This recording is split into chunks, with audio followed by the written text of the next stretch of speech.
ver tantas caras. Muchas gracias por venir un sábado por la tarde, hoy, enero, un día de frío, aquí en Salamanca. Y nada, vengo solamente como editor de La Uña Rota a presentar brevemente lo que va a pasar hoy aquí, o lo que podría ocurrir aquí, si va todo bien, que tiene que ver con el hecho de que Juan Mayorga y Zoe Martín van a conversar. Desde la editorial tenemos una parte importante que es la publicación de libros que tienen que ver con con textos pensados para la escena. Son textos que de alguna forma conviven con lo escénico y a veces entran en conflicto también con lo escénico. Nosotros desde la editorial reivindicamos una experiencia lectora de estos textos, porque también sabéis que esos textos se pueden ver ya dentro de un montaje, de una puesta en escena, se pueden ver en el teatro. Pero aquí solamente reivindicamos el texto como experiencia lectora, en ese sentido. En este caso vamos a presentar, a hablar de la obra en general de Juan Mayorga, que yo creo que no hace falta que le presente, y al mismo tiempo de un libro que estamos de celebración porque cumple el 10º aniversario. Eso fue en mayo del 24, no pasa nada porque sigamos celebrándolo en 25, y digamos que además se cumple la 7ª edición del libro, que yo creo que esto también es remarcable. Bueno, yo suelo recordar, para que os hagáis una idea de la importancia de publicar textos como los que están aquí dentro del libro de Juan Mayorga, que, por ejemplo, la obra de Luces de Bohemia, Valle Inclán, se publicó en el año 1924, hace 100 años, por eso se conmemoró con una puesta en escena en el Teatro Español el año pasado, ¿no? Dirigido por Eduardo Vasco. El caso es que solo se publicó porque no se llegó a estrenar, que yo sepa, hasta el año 60 en Francia. Eso quiere decir que la importancia de publicar estos textos permite de alguna forma que luego, aunque sea 20, 30, 40, 50 o 100 años después, se puedan ver a lo mejor en escena. Pero bueno, lo importante es, yo creo que eso, la posibilidad de leerlos hoy y ahora. Por eso, a Zoe Martín, que creo que es la persona más idónea para hablar con Juan Mayorga hoy, en tanto como experta, profesora de la USAL de filosofía y experta meticulosa en la obra de Mayorga, muy atenta a las variaciones que Mayorga va introduciendo en los textos. Y de eso justamente vamos a hablar hoy aquí, de esas variaciones, de cómo los textos de Juan Mayorga van evolucionando, se van introduciendo elementos, eliminando otros, etcétera, siempre puliéndolos, y se va a hablar un poco de esto de la reescritura. Y bueno, ya os dejo a vosotros aquí a hablar, y gracias de venir, de verdad, por venir, y yo me siento ahora entre el público aquí tranquilamente.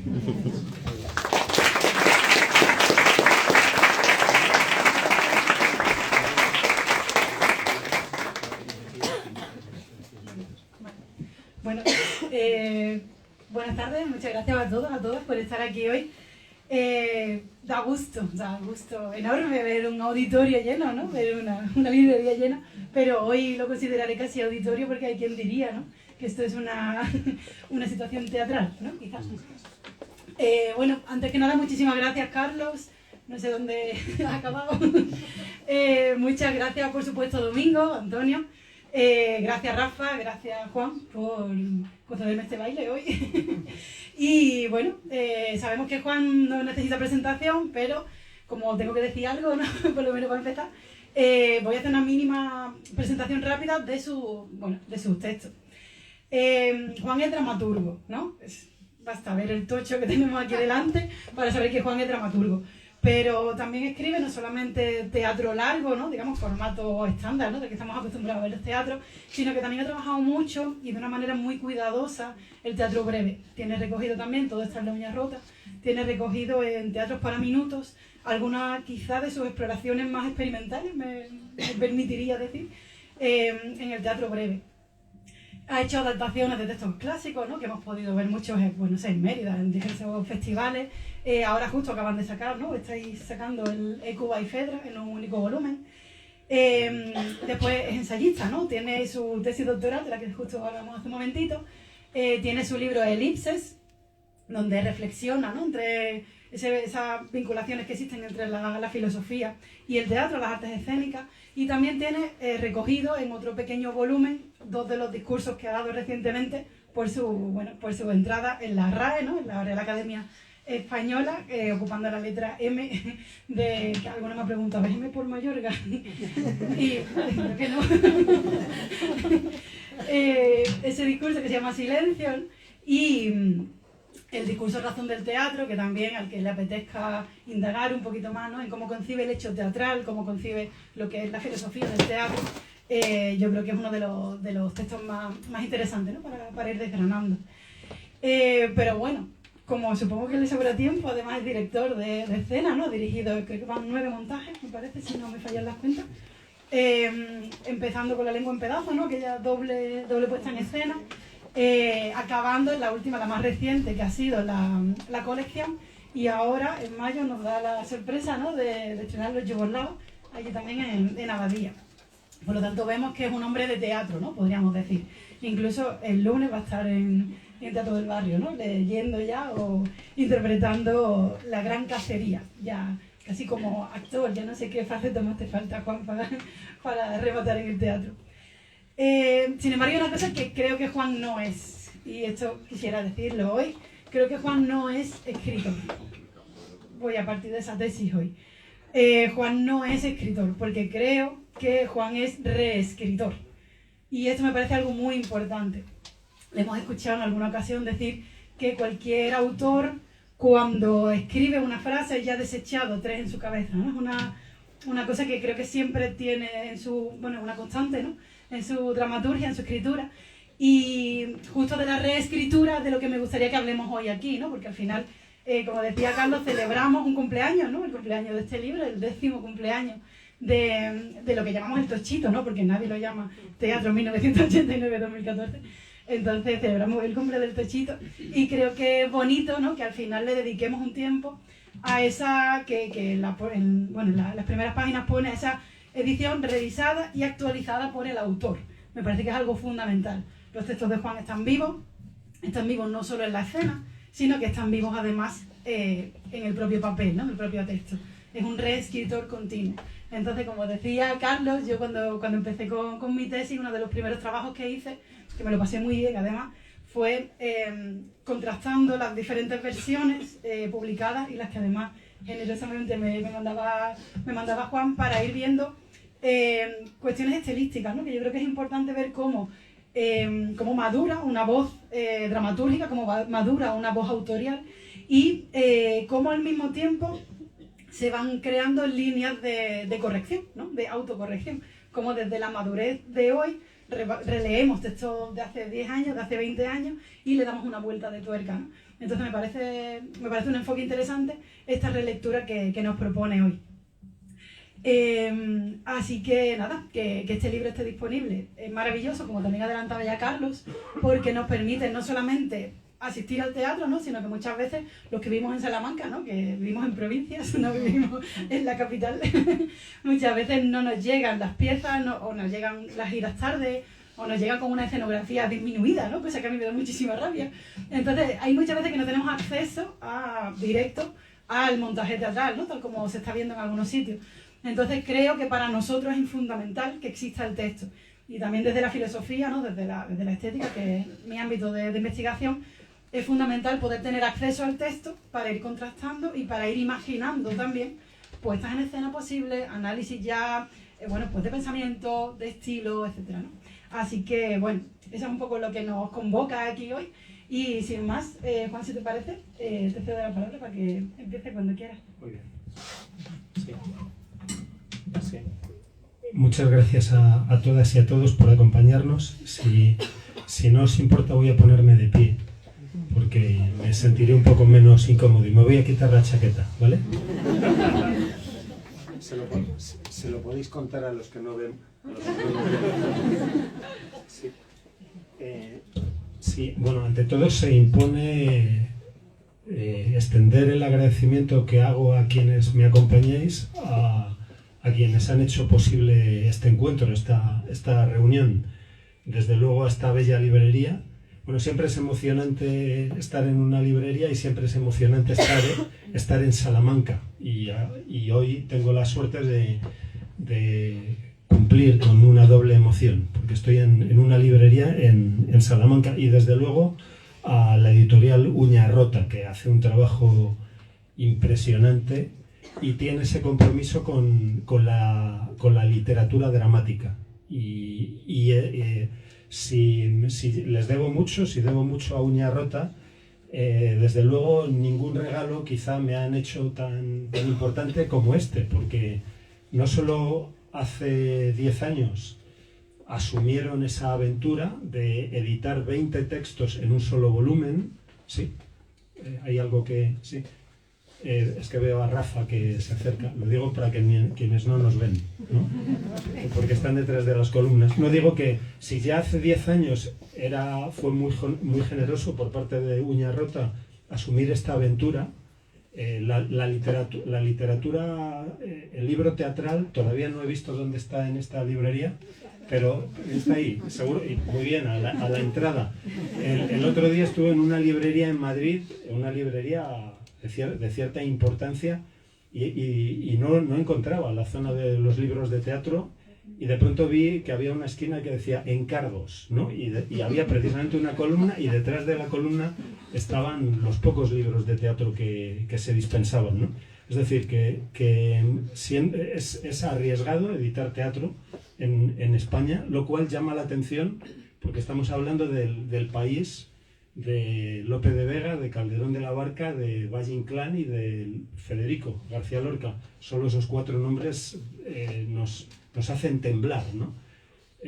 No hay quizá el respeto por la literatura dramática que yo creo que ella merece y que desde luego Uña Rota le concede. Digo que si hace 10 años fue emocionante este gesto, más lo ha sido el que 10 años después hayan aceptado editar los textos revisados. Eso lo agradezco y no dejaré de agradecerlo. Bueno, antes de continuar y de ir de aceptar la interpelación que me propone Zoe, despejaré la incógnita de por qué la letra M. Quizá esto me lo hayáis oído contar alguna vez. Cuando fui elegido, los amigos de mi hija Raquel, que era pequeñita entonces, pensaron que yo me iba a encargar de las palabras con M. Mendrugo, madre, merluza y algunas peores sonantes. No, les aclaré que no era así, porque entonces el de la W tendría menos trabajo y sería injusto, ¿no? Bueno, eso te toca, ¿no? A mí me hubiera gustado mucho la K, ¿no? Me hubiera gustado mucho la K, pero por Franz, pero no está mal la M, ¿no? Me gusta más la M que la P minúscula, ¿no? ¿Sabes? Para mí un texto teatral es un texto que despierta el deseo de teatro. Eso es lo que es para mí un texto teatral. Un texto que hace que unos actores decidan reunirse en torno a él y un día decidan ampliar su reunión a la ciudad. Y ocurre que hay textos que no están escritos para el teatro, que tienen esa capacidad, que los leemos y decimos, ¡guau! O sea, yo leo El sótano de Thomas Bernhard y digo, ¡wow! Esto está pidiendo cuerpo, está pidiendo ser pronunciado, pienso, ¿no? Y en cambio hay textos teatrales, textos que aparecen como teatrales y que creo no tienen esa capacidad. Uña Rota tiene este compromiso con textos que han nacido con esa vocación. Para mí, lo que yo deseo cuando escribo un texto teatral es que un día llegue a escenario, que un día se encuentre con los cuerpos de los actores y den cuerpo a esas palabras. Dicho esto, aprecio mucho esa experiencia lectora a la que se refería Carlos. Cuando a mí hace años me preguntaban cuál es tu obra favorita, ¿no? Y yo decía Rey Lear, que no había leído, que no había visto en escena.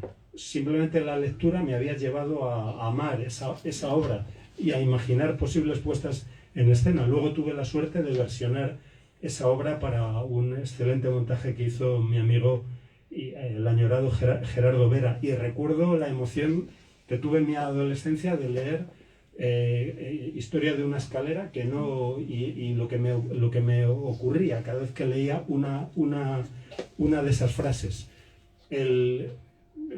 Reivindico y practico y animo a la lectura del texto teatral, ¿cómo no?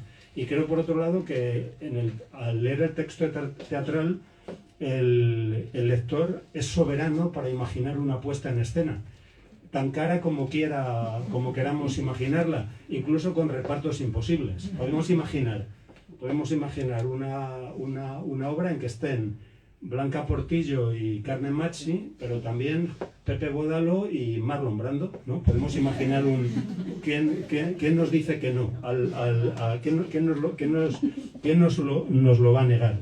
Dicho esto, yendo ya a aquello de que hablaba Zoe, es cierto que yo estoy entre los escritores que reescriben, ¿no? No todos lo hacen. Incluso hay algunos que toman su resistencia a la reescritura como un principio moral, ¿no? O sea, como si tocar el texto... No, es que yo cuando tenía... Lo importante es que el lector se encuentre con aquel que yo fui. Bueno, yo no soy tan importante como para que eso lo sea, ¿no? Yo creo que un texto teatral no es un documento, es un envío que haces y ha de ser tan rico, tan complejo, al mismo tiempo tan sencillo, que no simple como sea posible. Recuerdo que cuando conocí a Harold Pinter en el Royal Court, en un encuentro que tuvimos allí con él hace muchos años, él mencionaba esto, decía, yo nunca reescribo, ¿no? Y contaba, dice, bueno, sí, lo hice una vez, porque había escrito un diálogo entre dos personajes que aludían a una carretera que salía de Londres, y por la tarde me enteré de que esa carretera había sido cerrada, y entonces cambié la carretera, ¿no? Pero esa es la única concesión. Mi amigo José Sánchez no reescribe, y tiene un argumento interesante, dice, igual que para mí el texto es imprevisible, así lo será para el espectador. Bueno, acepto como todos los argumentos de José Sánchez, que son razonables, pero mi experiencia es otra. Mi experiencia es que no ya que yo reescriba, sino que es el tiempo el que reescribe. De algún modo el autor es su agente, su notario, ¿no? Es el tiempo el que va diciéndote que una frase ha de ser desangrada o desengrasada, que algo que te parecía significativo ha pasado a ser irrelevante, o al contrario. A veces digo que reescribo para dar al personaje una nueva oportunidad, y lo tomo en serio. En ocasiones camino y digo, anda, podría ocurrir que este personaje sobre el que escribí hace tiempo pudiese decir algo más inteligente o más tonto de lo que dijo, o pudiera guardar silencio, o pudiera acompañar esa palabra con un gesto. Y ya acabaré aludiendo a algo que ha mencionado Zoe, porque tiene que ver con todo esto. Es verdad que el lunes en el Teatro del Barrio no diré que actuaré, pondré en cuerpo y voz una escena que se llama, una obra que se llama La Gran Cacería. Y para mí ha sido una experiencia muy, muy rica. Esta obra la dirigí con un actor maravilloso que es Wilkin, y luego hice otro tipo de trabajo con otro actor excelente que es Alberto San Juan, y en un cierto momento se dio la ocasión de que no podía ni uno ni otro, y digo, bueno, y había un compromiso, y digo, bueno, pues la leo yo, ¿no? Y digo, bueno, pues ya que la leo, la intento aprendérmela, y me metí esas 6.000 palabras dentro, y al hacerlo descubrí cómo había frases que no memorizaba porque no estaban lo bastante bien escritas, porque quizá literariamente pudieran tener un valor, y sin embargo eran difíciles de llevar a cuerpo y llevar a voz. Y he estado reescribiéndolas reescribiendo ese texto permanentemente. Es un texto sobre el insomnio, y en noches de insomnio lo he reescrito en mi cabeza, y las últimas reescrituras las he practicado hoy en el tren a Salamanca. O sea que no sé hacerlo de otro modo, pero no creo ser raro en ello. Como sabéis, el Hipólito de Eurípides se reescribió por la reacción que tuvo, se dice, el espectador a su primera puesta en escena, y como sabemos hay distintas versiones de Hamlet y de La vida es sueño, por mencionar solo tres textos que amamos. El teatro tiene un carácter dialéctico y cada nueva puesta en escena, cada encuentro de ese texto con actores, con directores, incluso con escenógrafos y desde luego con espectadores, te puede decir algo. El texto va desplegando su sentido y de algún modo yo voy descubriendo sobre estas piezas cosas que no sabía que estaban inscritas o que estaban por escribir cuando las presenté por primera vez. Entonces la pregunta creo que es evidente, ¿no? ¿Por qué reescribir algunas piezas más que otras quizás? Y si tendrías como una especie de categorización de tipos de intervenciones, ¿no? Yo detecto al menos algunas que son intervenciones, que son modificaciones sustanciales del texto, ¿no? Reescrituras de párrafo completo, cambios de orden de ideas, ¿no? Sobre todo en las primeras, en Siete hombres buenos, más ceniza. Entonces me gustaría ver un poco el enfoque que le has dado a esa modificación. Sí. Para mí lo más difícil es encontrar la forma de una obra. Cuando estamos hablando, o sea, uno tiene una idea, tiene algo que de pronto le ha saltado como un relámpago y dice, por ejemplo, ¿no? Pondré un ejemplo, una de estas piezas que aquí aparecen, La tortuga de Darwin, ¿no? Esta es una obra que nace de que yo veo en un periódico una foto de había tres personajes en esa foto. Había una tortuga y un hombre y luego un joven y una joven de blanco, muy sonrientes, ¿no? Y decía Harriet cumple 175 años. Y entonces me entero de que, bueno, Harriet era el nombre de la tortuga, ¿no? Y estos hombres estaban tan felices, no sé si porque trabajaban en un zoo o porque eran australianos, que yo creo que es un lugar donde que invita, digo yo, que yo nunca estuve allí, pero creo que tengo la impresión de que suelen ser optimistas, ¿no? El caso es que eran cuidadores del zoo de Sydney, ¿no? Entonces me enteré de que Darwin había tomado 4 tortugas en las Galápagos y se las había llevado a Londres. No se habían aclimatado muy bien, ¿no? Y habían desembarcado con él en Plymouth, ¿no? Y no me preguntéis cómo, había acabado, la tal Harriet, en el zoo de Sydney, Australia. Y yo pensé, joder, qué personaje, ¿no? O sea, 175 años, esta sabe de la Revolución Rusa y de la perestroika. No sé cuántos papas ha visto pasar, ¿no? No sé cuántos presidentes americanos. Y pensé, bueno, y empiezo a escribir la obra, ¿no? Y empiezo a escribir la obra con estos dos sujetos, los dos australianos, ¿no? Y eran estos tres y tal.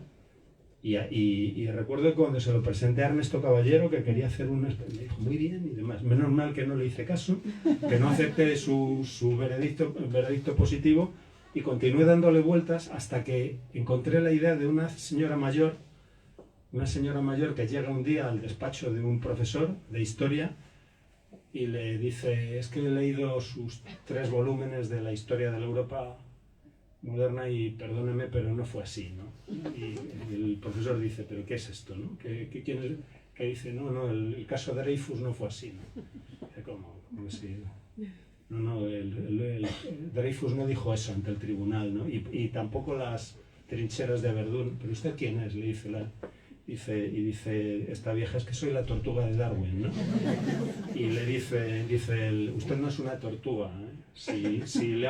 Si en su barrio le han puesto ese mote de tortuga está bien puesto, pero usted no es una tortuga ni de Darwin ni de nadie, ¿no? Usted es una señora. Y dice ella: es que he evolucionado, ¿no? Y entonces, eso fue decisivo pasar de la tortuga parlante, que lo era ya en esa primera versión, hasta encontrar la idea de una señora mayor que había evolucionado desde eso y que había evolucionado a golpes de historia. Por ejemplo, se había se había puesto en pie para huir del bombardeo de Guernica y había tomado voz para advertir a un chaval en el gueto de Varsovia de que no debía de ir por ahí porque los estaban buscando. Bueno, pues a esto llamo a encontrar la forma, ¿no? Y entonces empecé a decir, bueno, tú tienes un deseo de escribir en torno a un personaje, en torno a un personaje, a una situación, ¿no? Y a veces tienes suerte y lo encuentras y a veces no, y a veces quizás no lo hayas, nunca lo encuentres. La pelea más importante es esta, ¿no? Y yo creo que piezas como Himmelbeck o El chico de la última fila encontraron su forma y en otros casos las reescrituras obedecen precisamente a ese combate. Luego ha sido fundamental, o sea, ha sido fundamental en algunas piezas el que con el tiempo te vas dando cuenta de de qué es lo esencial y qué es lo menos importante. Y hay algunas obras, entre estas, que se han beneficiado de la experiencia de la puesta en escena. Decía Carlos, con razón, utilizaba la noción de conflicto. Y creo que un texto no ha de servir, sin más, a una puesta en escena, sino ha de presentar dificultades a cualquier puesta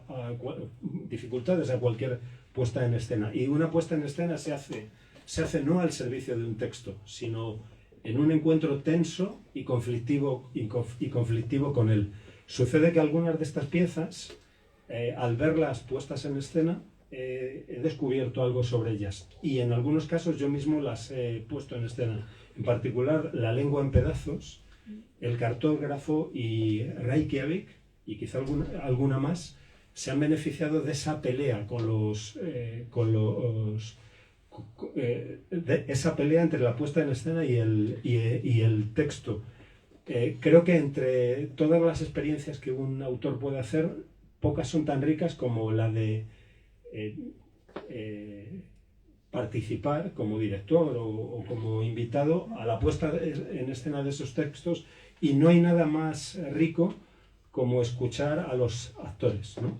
Escuchar las resistencias de los actores, las sugerencias de los actores, por qué un actor de pronto tiene un problema con una frase, con un gesto, con una acción, ¿no? En un cierto momento ellos saben más del personaje que tú, o cuando menos lo saben de otro modo, ¿no? Todo eso creo que está en este libro. Indagando un poquito más en esta reescritura, hay algunos ejemplos que me han sorprendido que tienen que ver, creo, con una lectura actual, ¿no? O más, de alguna manera, más del presente de algunas de las piezas iniciales, ¿no? Y me llama especialmente la atención, por ejemplo, la introducción de personajes femeninos en las primeras piezas. Si nos cuentas un poquito. Vale, gracias. Sí, bien, la primera obra que publiqué se llama Siete hombres buenos, ¿no? Y esta es una obra que imaginé a partir de la siguiente situación, ¿no?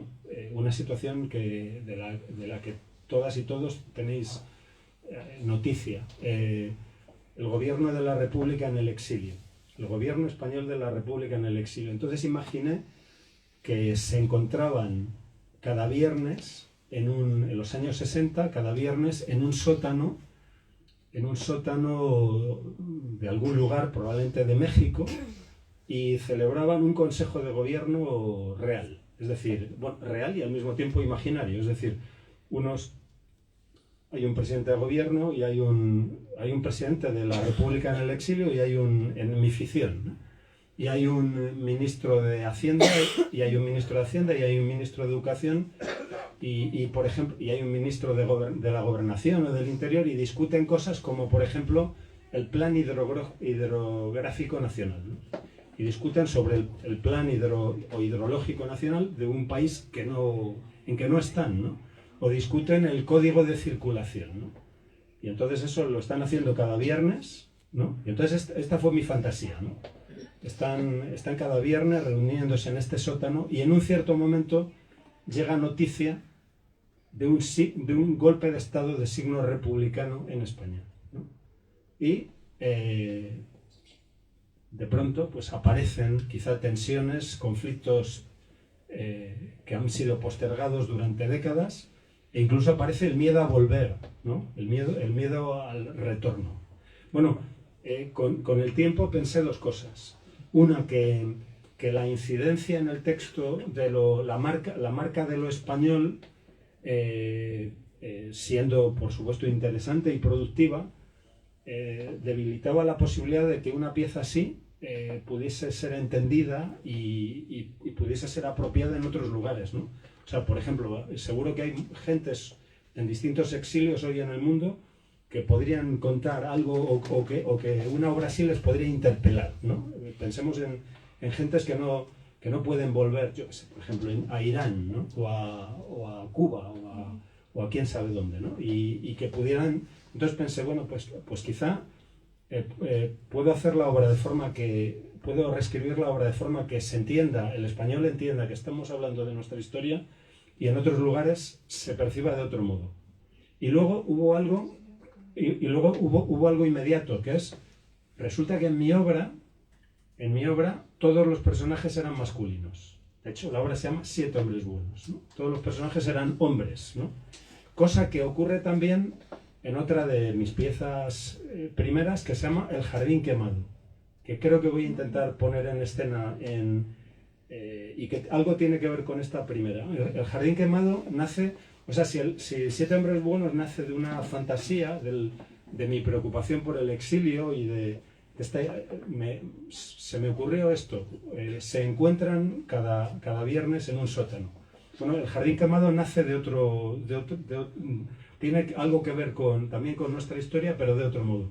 El jardín quemado nace de mi encuentro con una noticia, hará ya sus buenos 25 años, o una noticia que aparece en un periódico que dice que en la isla de Mallorca ha aparecido tirado, con escándalo para cierta gente, un archivo de un manicomio, ¿no?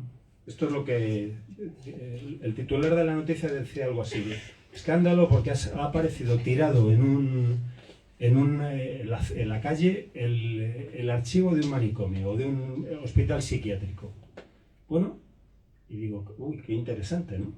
Pero me interesó más el segundo párrafo, que aludía a que se observaba en las fichas que había un número asombrosamente, inesperadamente alto de ingresos durante la Guerra Civil Española, en el periodo de la Guerra Civil Española. Y yo me planteé,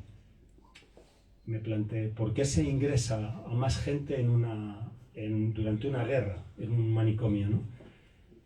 Porque la gente enloquece, porque hay más problemas psiquiátricos, también porque quizá haya algunos a los que quieran salvar y los hacen pasar por locos, o quizá otros a los que quieren dar un castigo, que puede ser peor que la muerte, o que puede ser peor que la cárcel, en todo caso, meterte en un psiquiátrico. Entonces se me ocurrió una fantasía en la que un joven psiquiatra va a hacer un trabajo de investigación, supuestamente con el doctor Garay, que es el director de ese psiquiátrico, y en realidad está haciendo una indagación.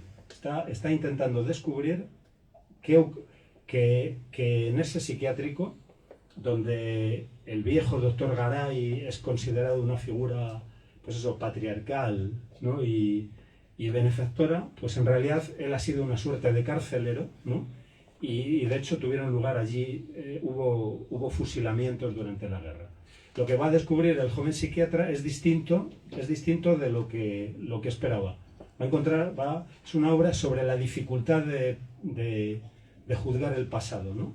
Porque lo que va a descubrir, entre otras cosas, es que el doctor Garay quizá haya sido partícipe en el enloquecimiento de unas gentes que no llegaron allí como locos, pero de algún modo es como que los ha protegido, ¿no? Y de pronto hay allí locos, ingresados, uno de los cuales se cree campeón mundial de ajedrez y otro cree ser un domador de perros, pero que precisamente gracias a eso han podido evitar el dolor de la derrota, ¿no? Es decir, este doctor Garay yo creo que es un personaje de la zona gris, ¿no? Bueno, pues estas son esas dos obras. Y todos los personajes eran hombres. Y yo, cuando vuelvo a ellos, me pregunto, ¿por qué? Y la respuesta es por pura inercia, por pura pereza de este hombre, ¿no? que tiende a pensar en personajes masculinos. Y de pronto pensé, ¿qué ocurre si el joven psiquiatra que entra en él es una mujer, ¿no? Y así lo imaginé y así se lo propuse a Rafael Rodríguez, el director que en Las Palmas hizo una puesta en escena de ambas obras. Es decir, y entonces resulta que me di cuenta de que cualquiera de esos personajes podía ser hombre o mujer, y esto ha afectado al cambio de género de algunos personajes. Sobre lo que estoy hablando es importante para un dramaturgo, porque yo muchas veces estoy tentado, y algunas veces lo practico, de no dar nombre a mis personajes, ¿no? Precisamente para eso, para que el director no se vea constreñido a pensar que tiene que ser un hombre o una mujer. Claro, luego nuestro lenguaje, nuestro idioma español, nos tiende trampas, ¿no? Y nos obliga una y otra vez a tomar ese tipo de decisiones, ¿no? Entonces, a mí lo que me gustaría es que en realidad esos textos apareciesen sin nombres, ¿no? y con una indicación que dijese, bueno, el director puede encontrar actores o actrices para estos personajes. No sé si esto ha explicado algo, lo que querías decir.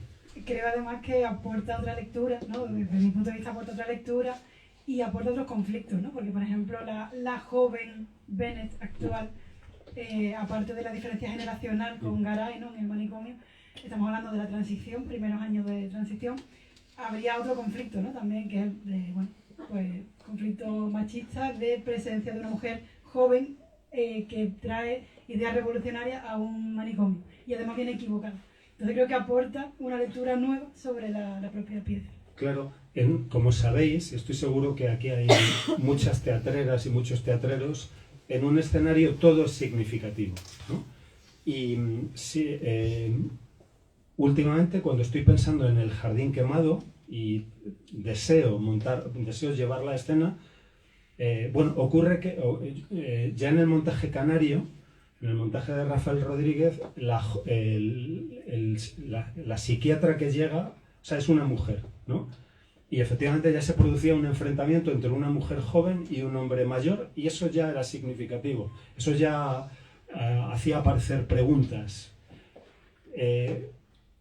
Últimamente estaba pensando en qué ocurriría si ambas fuesen mujeres y en cambio los hombres, o sea, todos los cautivos fuesen hombres. En todo caso, cualquiera de esas decisiones tendrá un coste y al mismo tiempo un rendimiento.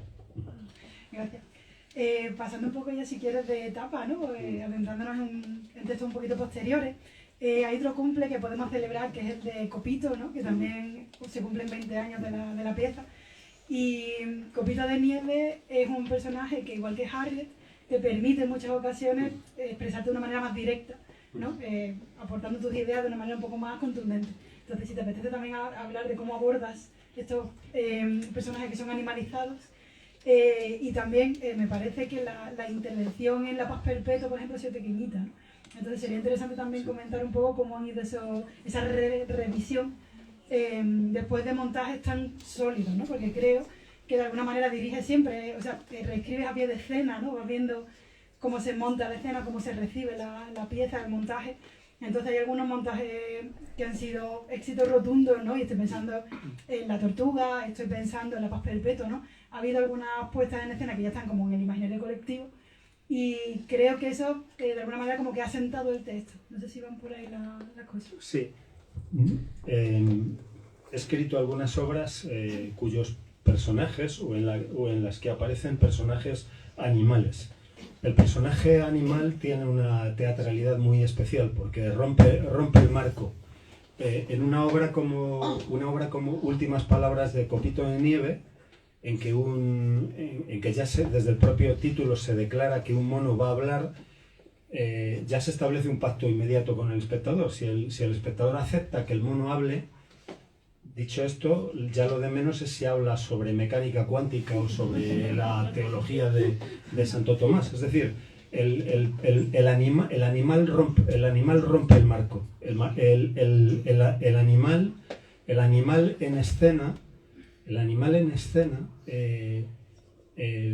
ofrece un extraordinario campo de libertad, primero al actor que va a incorporarlo, luego al director y finalmente al espectador. Sí, Últimas palabras de Copito de Nieve tiene, si me permites hablar sobre su origen, tiene algo que ver también con un encuentro casual, ¿no? Siendo un niño, recuerdo que vi un documental sobre Copito, sobre Floquet de Neu, ¿no? Desde el Zoo de Barcelona, ¿no? Y recuerdo que su cuidador hablaba de las múltiples cualidades de Copito y en un momento dado decía, bueno, y Copito es mucho más importante que Chulín, el oso panda del Zoo de Madrid, ¿no? Y yo me pregunté, ¿y qué pinta? ¿Por qué? O sea, ¿por qué menciona al pobre Chulín, ¿no? Pensaba, empecé ya a darme cuenta de que era más que un mono, ¿no? Que Copito era más que un mono. Y cuando sabéis que Copito tuvo una larga agonía, y durante esa agonía hubo debates sobre, por ejemplo, si había que hacer un monumento a Copito, y una vez se debatía en torno a eso, se preguntaban si la escultura sobre Copito había de ser realista o no figurativa, ¿no? Pero quizá el momento más extraordinario fue cuando escuché al morir el Copito que dijo el alcalde de Barcelona que se ha muerto un ciudadano ejemplar de la ciudad de Barcelona y me dije, ¿qué idea de la ciudadanía tiene este hombre? Y pensé que podía tener un valor presentar a estos tres personajes. A Copito en su agonía va a decir unas palabras a los niños de Barcelona y son sus últimas palabras. Y el mono negro, que solo está ahí como punto de comparación para que se valore cuán blanco es Copito, y luego el guardián, que probablemente es más animal que cualquiera de los otros dos y que lo que quiere es sacar algo para luego subastarlo, ¿no?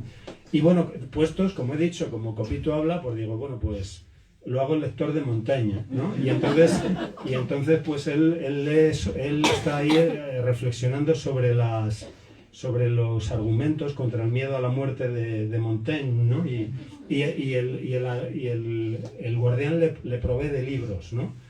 Y en un cierto momento Copito se enfada mucho con el guardián porque ha confundido Montaigne con Montesquieu, ¿no? Y se irrita mucho. Al escribir esa obra descubrí el extraordinario campo que me abría el animal, ¿no? Y de algún modo eso es lo que exploré en la pieza de la tortuga de Darwin, porque al aceptar el espectador que está ante una anciana tortuga que ha evolucionado en mujer, ella puede contar lo que quiera y hablar en el registro, no sé si me estoy yendo muy por las ramas como Copito, pero como Copito en sus mejores momentos. La tortuga de Darwin es un personaje imposible, ¿no?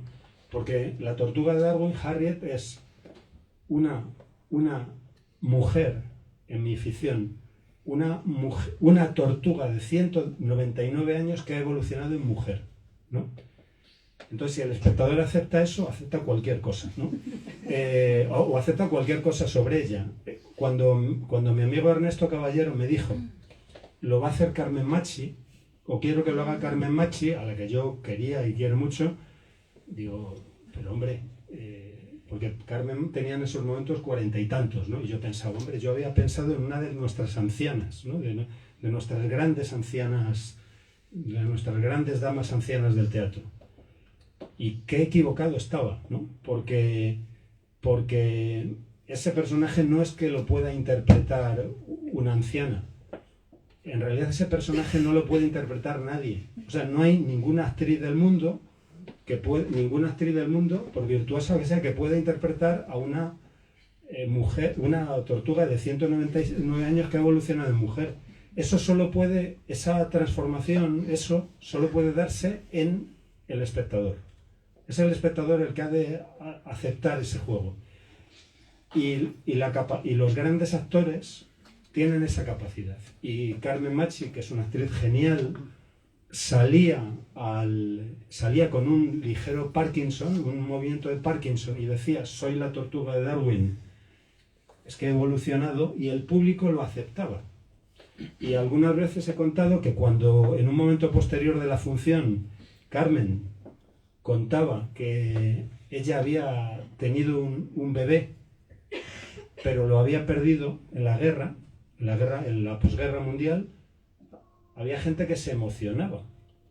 Se emocionaban con el niño perdido por una tortuga, ¿sabéis? O sea, y eso es extraordinario. O sea, esa emoción es un milagro. Y es el milagro del actor. Estaréis cansados de escuchar algo que a veces recuerdo, esta caracterización maravillosa que hace Borges del teatro, cuando dice Borges que el teatro es el arte, es el arte en que uno finge lo que no es y otro finge que se lo cree, ¿no? Y creo que esa es la clave del gran actor, ¿no? Que es capaz de provocar esa complicidad, ese pacto. Vamos a jugar aquí dentro durante un rato. Tú y yo somos... O sea, yo soy una tortuga de 199 años, etc. La paz perpetua viene de otro lugar, ¿no? Pocas veces he trabajado sobre encargo. Gerardo Vera, al que antes ya mencioné, impactado por lo que había ocurrido en Madrid aquel 11 de marzo, me pidió que escribiese una obra sobre terrorismo, o una obra cuyo asunto fuese el terrorismo. Y recuerdo que estuve dándole vueltas e intenté muchas estrategias. Recuerdo que pensé en escribir desde el policía que sigue, pero eso me iba al thriller, ¿no? Me llevaba al thriller. Empecé a pensar sobre los terroristas, pero me era difícil no deslizarme hacia una contextualización o legitimación de algo que me parecía inaceptable. Pensé en las víctimas y me dije, no ese es el lugar donde yo puedo situarme, y en un cierto momento pensé en perros, ¿no? De pronto pensé en perros de un grupo de élite antiterrorista, ¿no? Y ha sido muy, muy interesante ver cómo esta obra, en esta obra hay 3 perros muy distintos que pelean por un puesto en un grupo antiterrorista, ¿no? Y resulta que hay montajes en que los actores, de acuerdo siempre claro con el director, han hecho el perro. Es decir, prácticamente han estado a 4 patas, ¿no? Y han hecho trabajos muy virtuosos. Y otros montajes, por ejemplo, estoy recordando uno en Italia que me interesó especialmente, en que los tipos están luchando por un puesto de élite, ¿no? Por un puesto en un grupo, y entonces vestían con trajes, como cuando uno va a pedir un trabajo y pide la chaqueta a su cuñado, ¿no? Y entonces llevaban trajes que les sentaban mal, y eran tipos como nosotros, pero en cierto momento, por un gesto, por una dentellada al aire, decíamos, ahí está el animal, ¿no? Bueno, esta obra, que ahora por ejemplo, esta obra se está montando ahora mismo en el Teatro Nacional de Bucarest, y ha habido montajes recientes en Portugal, en Francia, etc. Y el hecho de que sea una de mis obras que más se está haciendo ahora, creo que tiene que ver con algo que está en el aire, con una preocupación, ¿no? Y eso es fundamental, me parece, en la suerte de unas piezas u otras. Finalmente, la obra plantea preguntas al espectador. Hay un momento en que estos tipos que van a competir por ese puesto la primera es una prueba física, pero luego hay una segunda prueba que es digamos un psicotécnico, en que tienen que contestar A, B y C, tienen que elegir entre A, B y C a preguntas de este tipo. Por ejemplo, les preguntan a los perros, ¿no? Y ellos tienen que contestar, ¿no? A, B y C. A ver, por ejemplo, en una situación de riesgo, en una situación de peligro, ¿a quién ha de defender el perro? A la víctima más joven, ¿no? B, a la víctima más débil. C, a la víctima de mayor valor simbólico, ¿no? O, por ejemplo, los españoles que combatieron contra los franceses durante la ocupación napoleónica son A,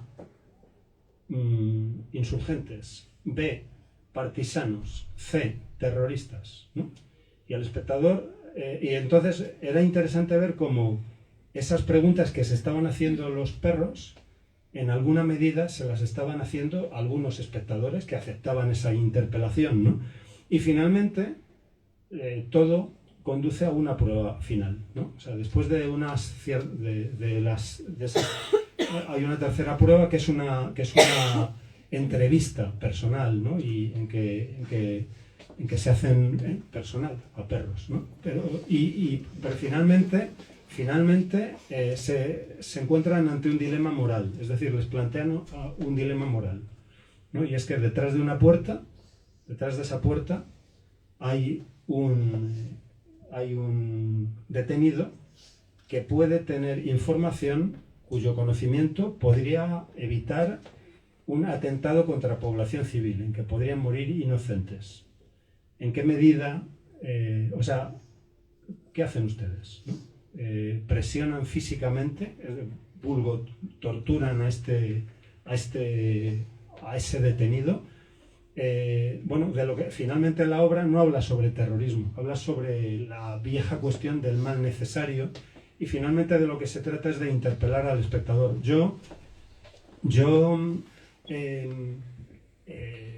creo en un teatro de ideas, pero creo que las ideas importantes son las del espectador, ¿no? Y creo que el escenario es un lugar demasiado importante como para que yo lo utilice para mostrar que tengo la razón acerca de nada. Yo no tengo por qué utilizar un escenario para eso, ¿no? Y creo, sin embargo, que puede ser útil suspender al espectador ante buenas preguntas, o suspender buenas preguntas ante el espectador. Gracias. En esta línea justo hay una cuestión de fondo también que atraviesa, ¿no? toda esta cuestión de la reescritura, que creo que tiene que ver también con la experiencia, ¿no? O con el acontecimiento, que es diferente en la lectura teatral en relación con la experiencia de estar, ¿no?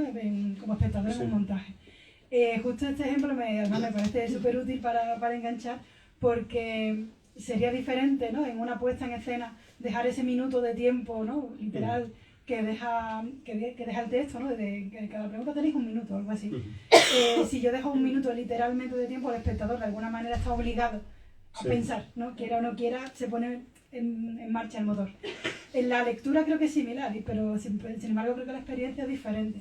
¿Piensas también en eso durante la reescritura? Claro. Bueno, lo que dice Zoe, como todo lo que dice y lo que ha dicho, tiene mucha enjundia.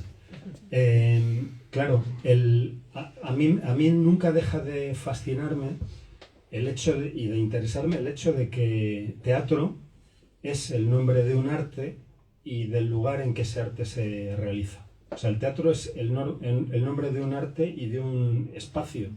El teatro acontece. El teatro es acontecimiento. Y es decisivo eso, el tiempo que entregues antes o después de una frase, el silencio con que lo acompañes. Efectivamente, un lector puede pasar muy rápido, leer casi en diagonal, incluso decir, guau, ¿esto qué es? ¿No? 10 preguntas más o menos interesantes, o más interesantes o no.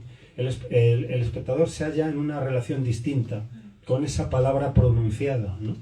y ahí serán fundamentales el tiempo que el director decida entregar a cada una de esas preguntas, así como desde luego el modo en que esas preguntas estén siendo pronunciadas y conducidas al espectador por los actores. Creo que en una forma de decir una respuesta puede estar la respuesta misma, ¿no? Se podemos condicionar bueno, digo ya pensando como directora de escena, yo puedo condicionar al espectador a que diga es A o es B, ¿no? O sea, puedo dirigir el pensamiento del que recibe, y eso en el papel no pasa. Claro, en este caso, la acotación simplemente dice los tres perros están ante sendos materiales para dar respuesta a esas preguntas. El director ha de tomar una decisión espacial sobre dónde ubicarlos, qué estén haciendo. La paz perpetua es una pieza, me parece, que ofrece ocasiones de juego teatral y que en algún caso han sido aprovechadas por los directores. Bueno, pasando también a otra cuestión que es fundamental, ¿no? en el teatro y en la reelaboración del teatro, me gustaría hablar un poquito de las acotaciones, porque las acotaciones creo que son fundamentales. Hay veces que son como las grandes olvidadas, ¿no? Pero me parece que es fundamental tanto la lectura, porque nos guían, esa hipotética puesta en escena, ¿no? Nos catapulta la imaginación personal cuando estamos leyendo, y de cara a los montajes también nos orienta, nos da pistas, pero también podemos jugar a conflictuar, ¿no? con las acotaciones. Pasando un poquito también adelante en el tiempo, ya en el libro, nos encontramos piezas de mayor experimentación quizás en los conceptos espaciales, temporales, en la forma de presentación de los conflictos, y aquí creo que la acotación juega un punto muy importante. Se me ocurre, por ejemplo, Himmelbeck, Hamelin, experimentaciones como Reykjavik, en las que solamente con una palabra estás haciendo aparecer y desaparecer personajes, ¿no? En Reykjavik es súper evidente como con una palabra de repente aparece la madre, ¿no? O aparece 40 niños rusos cantando una canción en el aeropuerto. Entonces, ¿cómo enfocas la acotación también desde esta revisión? Claro. Yo intento que en el texto solo esté lo innegociable, ¿no? Intento que el texto esté cargado de noticias y de envíos que puedan ser útiles para los creadores, que luego llevaron adelante de un modo imprevisible para mí esa puesta en escena. O sea, no quiero que los textos sean de algún modo, incluyan manuales de instrucciones sobre cómo montarlos. En este sentido, uno de mis primeras piezas, Cartas de amor a Stalin, creo que puede ofrecernos un ejemplo para entender lo que estoy intentando comunicar. Bueno, la obra Cartas de amor a Stalin se me ocurre cuando estoy siendo mucho más jovencito, estoy viendo en una librería de Saldo un libro que se titulaba Cartas a Stalin, y eran precisamente de un tal Mikhail Bulgakov, del que yo apenas sabía nada en aquel momento, y de Eugeni Zamyatin, ¿no? Entonces me di cuenta de que había muchas cartas de Bulgakov a Stalin, ¿no? Reclamando su libertad o una mejora de su posición en la Unión Soviética y tal. Y yo pensé, qué curioso, qué interesante que un escritor escriba cartas y a un mismo lector siempre, ¿no? Y entonces se me ocurrió la historia de un tipo que está con Bulgakov, que está con su esposa, y en un momento dado decide escribir una carta a Stalin reclamando su libertad en la Unión Soviética, o en su defecto permiso para salir de ella. ¿Y qué ocurre? Que en un cierto momento su mujer le dice, porque él escribe otra carta y Stalin no contesta. Y entonces la esposa le dice, bueno, es que a lo mejor tú deberías imaginar cómo reacciona Stalin a tus cartas. Voy a hacer yo de Stalin. Y entonces ella empieza a actuar Stalin, ¿no? Empieza a hacer como que es Stalin y le empieza a discutir las frases que él está escribiendo. Claro, ella no se da cuenta, pero está introduciendo al demonio en casa, ¿no? Y está introduciendo al diablo en casa. Y entonces, ¿y qué ocurre? Que en un cierto momento Bulgakov va a ver a Stalin en casa, ¿no? Y en un cierto momento ante lo que nos encontramos es ante un triángulo en que la mujer será expulsada por el fantasma, ¿no? Porque finalmente lo que quería Stalin era, perdón, lo que quería Bulgakov, el Bulgakov de mi ficción era encontrarse con Stalin y ser respetado por él, ¿no? Y es una obra sobre la relación entre el arte y el poder, y finalmente sobre una pregunta. De esto me di cuenta años después. O sea, viendo el montaje de Jorge Lavelli en París, me dije, esta obra no va de lo que yo creía que iba cuando la escribí. Esta obra habla de la pregunta de, habla sobre la pregunta de ¿quién escribe mis palabras? Intento explicarme. O sea, Bulgakov, como si hiciese un gesto de disidencia, escribe a Stalin, pero en realidad ya está escribiendo para él, ¿no? De hecho, en la obra ocurrirá que al final Stalin dicta las cartas a Bulgakov y finalmente es el propio Stalin el que escribe sus propias cartas, ¿no? En mi ficción, ¿no? Porque yo creo que Bulgakov está traicionando, en mi ficción, está traicionando su misión. El escritor ha de escribir para la gente, para alguien que un día hará algo con esa obra. Y Bulgakov se equivoca cuando escribe a Stalin, espera algo de él. Y del poder, ya nos enseñó Kafka, que era especialista en eso, del poder no hay que esperar nada. Bueno, esa pregunta de ¿para quién escribo?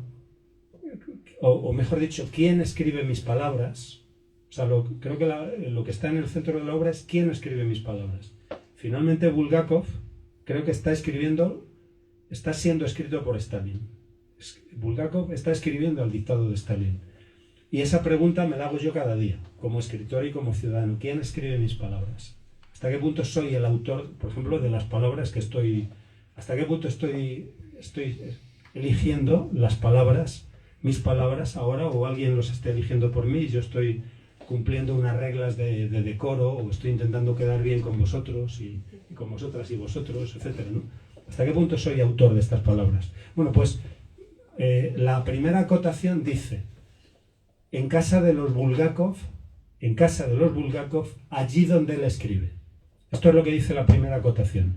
Por supuesto, yo tuve tentación de escribir, por ejemplo, en una casa burguesa, venida menos en el Moscú de los años 30, patatín, patatán, ¿no? Podría haber escrito eso. Podría haber hecho una acotación, si se quiere, más autoritaria, indicando qué tipo de espacio deseaba. Sin embargo, al escribir en casa de los Bulgakov, allí donde él escribe, creo que entrego lo esencial. Es en casa de los Bulgakov, porque ese será el espacio de combate, la casa de los Bulgakov. En un cierto momento, Stalin dice que su sueño es ocupar con una red telefónica, hacer una red telefónica que ocupe el espacio soviético desde el oeste hasta el este, ¿no? Desde Brest hasta Vladivostok. Y en un cierto momento, en la función, la Bulgakova le dice a Bulgakov: olvídate de Stalin, ¿no? Nosotros podemos ser aquí felices, ¿no? Él puede dominar la calle, pero aquí no nos va a dominar, ¿no? Y sin embargo, lo que ocurre en la obra es que él, porque es lo propio del autócrata y del autoritario, ¿no? Que no conoce límites y también va a ingresar en tu espacio doméstico y en tu espacio íntimo e incluso en tu cabeza, ¿no? Y de forma que para mí era fundamental que el espacio de combate fuese la casa de los Bulgakov y dentro de ella, allí donde él escribe, porque es una pelea por la escritura. ¿Qué ocurre? Que hay directores de escena. Esta obra se ha hecho en distintos lugares, ha tenido también bastantes puestas en escena, algunas importantes, y hay lugares donde han construido un despacho y han puesto un samovar, etcétera, y todo parecía Moscú, y otros lugares en que no había absolutamente nada y, por ejemplo, Bulgakov escribía en su propio cuerpo, en su propia piel, ¿no? Y de forma que ese es el espacio de combate. Es decir, para mí, yo debo entregar lo que me parezca importante, significativo, productivo, pero cuanto menos mejor. Cuanto menos mejor. Y en este sentido, quizá, además de las obras que has mencionado, Una relevante es el cartógrafo, donde no hay ninguna acotación, salvo al final. Solo la última escena presenta una acotación. Pero las acotaciones, los textos, las réplicas, introducen lo que podríamos llamar las acotaciones implícitas o escenografía verbal que fue practicada virtuosamente por los grandes maestros del siglo de oro. Es decir, como sabemos, y aquí hay especialistas, ¿no? De pronto el personaje decía qué oscura es la noche, ¿no? Y el espectador ya sabía que había de imaginar la noche o cuánta gente hay en esta plaza, ¿no? Bueno, pues de algún modo eso se intenta practicar sistemáticamente también en el cartógrafo. Por ejemplo, de pronto hay dos personajes y dice ella, ¿habías subido alguna vez al techo o a la terraza de la embajada? ¿No? Y esto ya ubica al espectador si quiere, ¿no? Y ella dice, anda, ya estoy viendo, por allí está el parque por donde corres cada mañana, etcétera. Y entonces, de algún modo, se va una obra que habla sobre cartografía y que ha comentado, por cierto, de forma generosa e inteligente mi amigo Fernando Broncano, al quien no veo pero que está detrás de esa columna, ¿no? Pues es una obra es una obra sobre mapas, en que el mapa importante lo pone el espectador, ¿no? El que la obra estuviese construida así y además siempre en diálogos de pareja me permitió un día ponerla en escena con dos actores magníficos que son José Luis García Pérez y la genial Blanca Portillo, que interpretaban todos los personajes de esta pieza, ¿no? Sin embargo, luego quizá os resulte curioso que el cartógrafo la hice con dos actores, ¿no? Pero tiene muchos personajes. Y cuando fui a Moscú, creo que fue en el 2018, fui a Moscú en invierno del 2018, y por cierto compré dos flores, una para la tumba de Bulgakov y otra para la tumba de Chejov. Y las compré en la floristería y hacía tanto frío que cuando llegué a la tumba ya eran puro bronce, ¿no?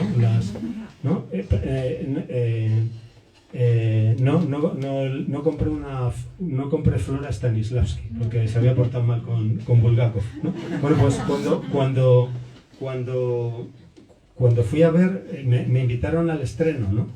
Me invitaron al estreno del cartógrafo y me dice el director,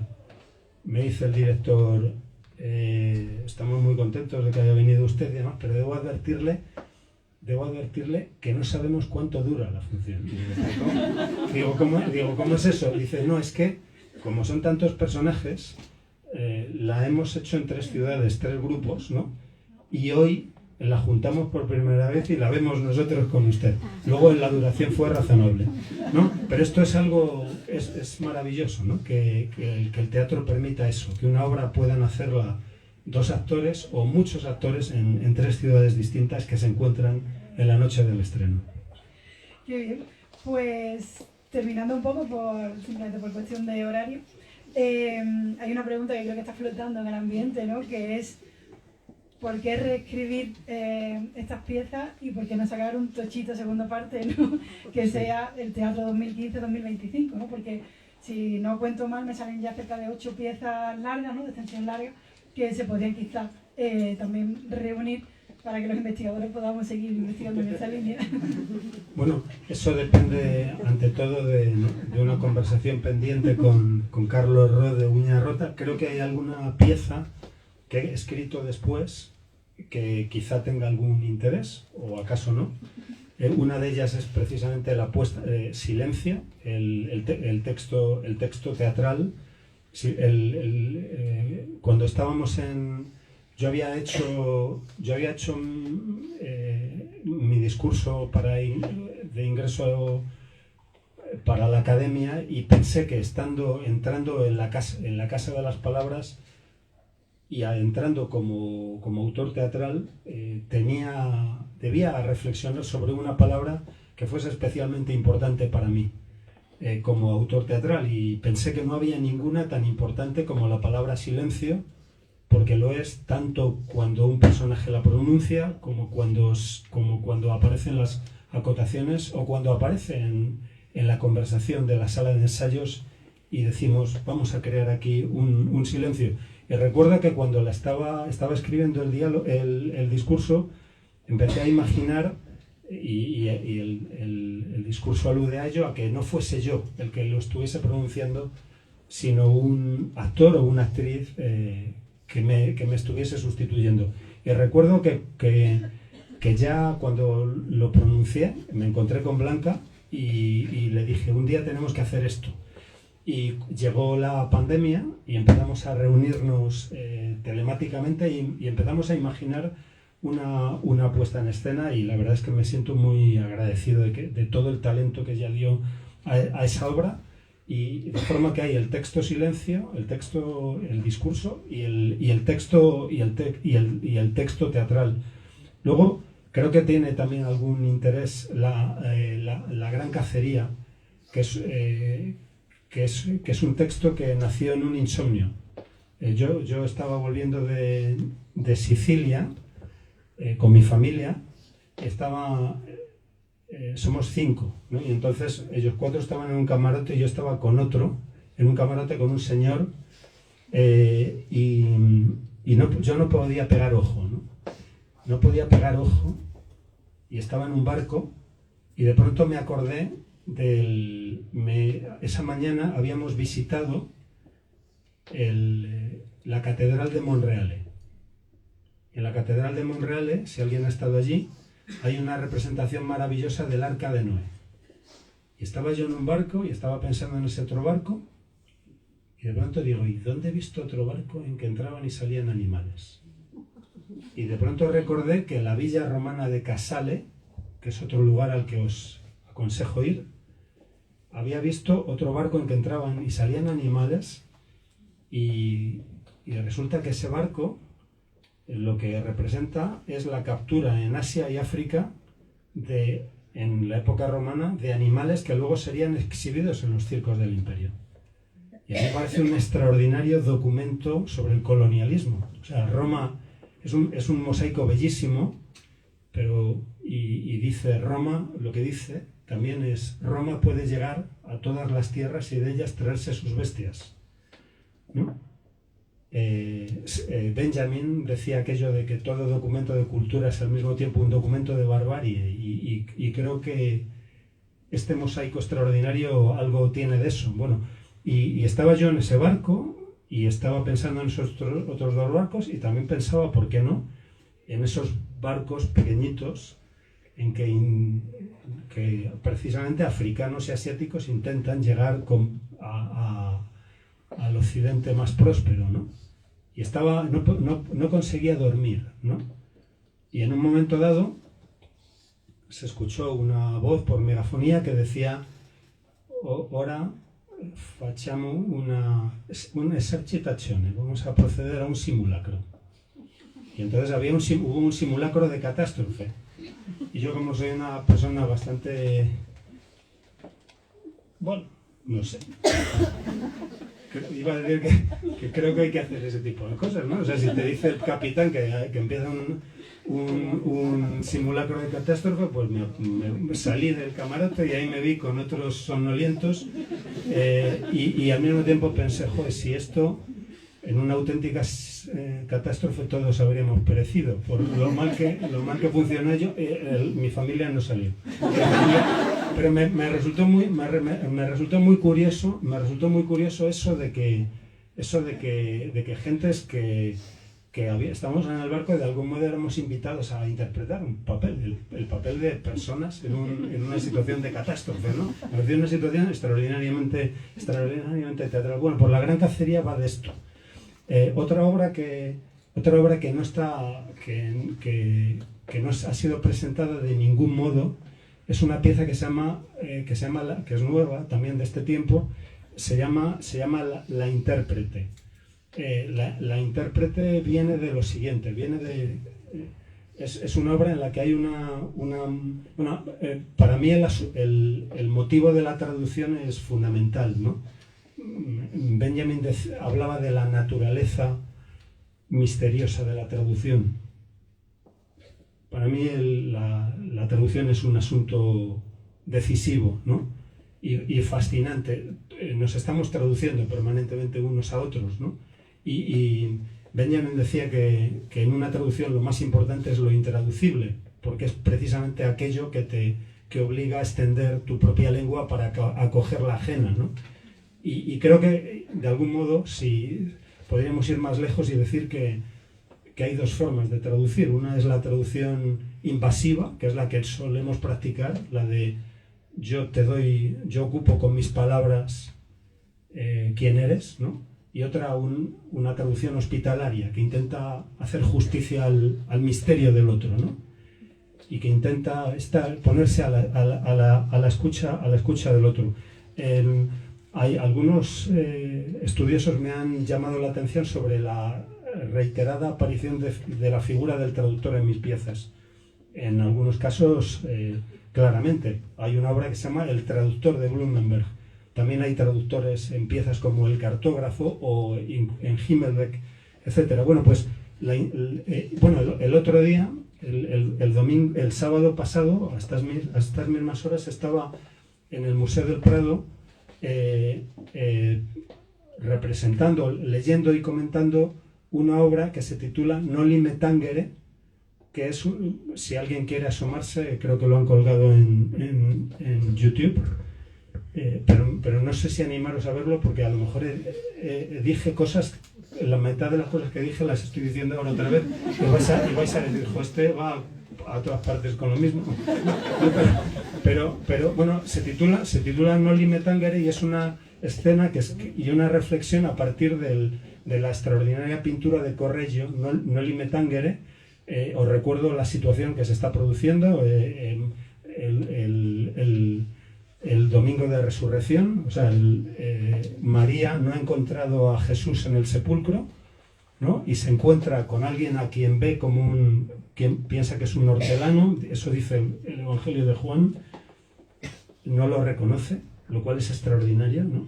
Es extraordinariamente teatral. O sea, no reconoce a Jesús, y de pronto lo reconoce porque ella dice María.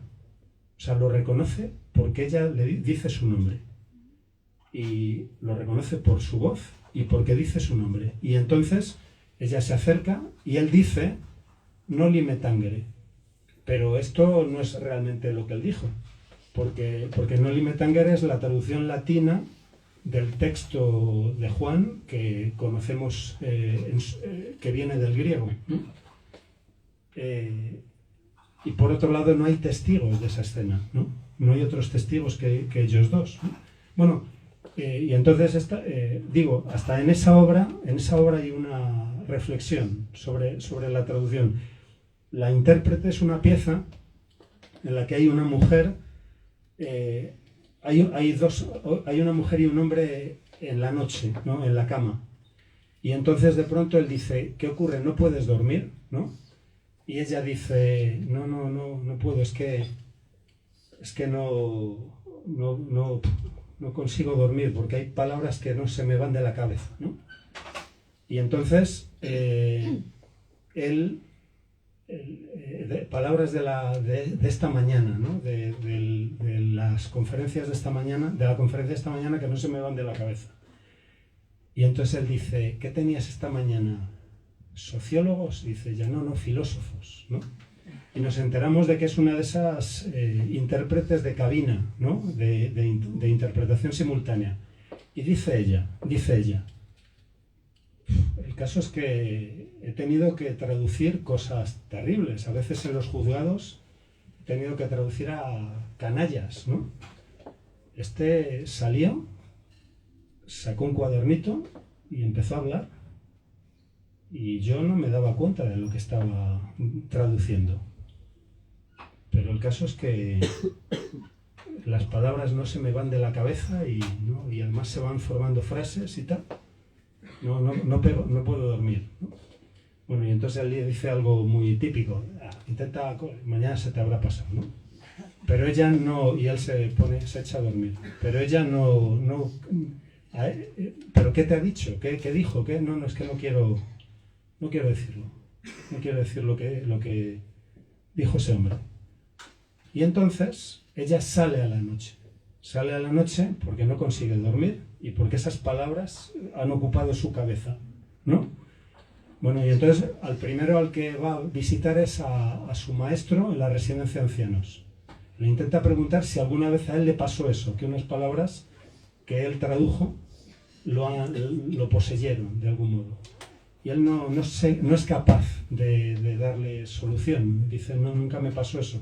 Y en un cierto momento esa misma noche va a un bar que se llama El Blanco, porque ella sabe que ahí es un bar de actores, El Blanco, ¿no? Y entonces busca a un actor que interpretó durante 12 años el Basilio de La vida es sueño. Y le pregunta cómo se olvida un texto.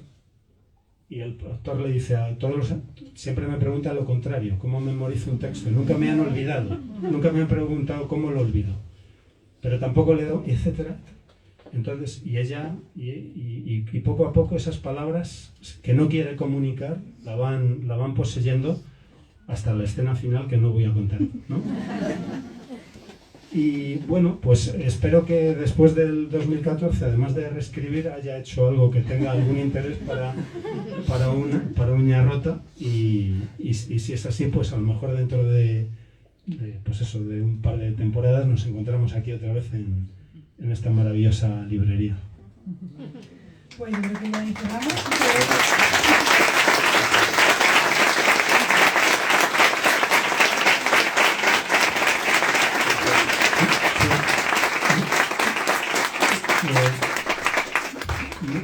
Muchas gracias por vuestra buena escucha. Carlos me había dicho que esta era... bueno, es un poco exagerado, ¿no? Pero en este caso creo que no lo es. Dice que esta es la librería más bonita de España y desde luego es bien bonita, ¿eh? Es bien hermosa. Y lo importante, como siempre que hablan dos en un escenario, es lo que el otro hace con eso. Y entonces, ojalá alguien de vosotras y de vosotros haga algo útil e interesante que supere lo que hemos balbuceado Zoe y yo esta tarde. Muchas gracias.